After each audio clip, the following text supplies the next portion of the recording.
ભાવનગર જિલ્લાનું જીવાદોરી સમાન શેત્રુંજી ડેમ સારા વરસાદના કારણે સંપૂર્ણ ભરાઈ ગયો છે.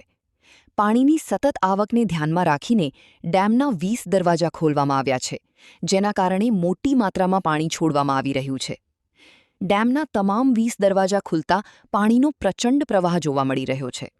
આકાશમાંથી ડ્રોનમાં કેદ થયેલા દૃશ્યો ડેમની ભવ્યતા અને કુદરતી સૌંદર્યનો અદ્ભુત નજારો રજૂ કરે છે.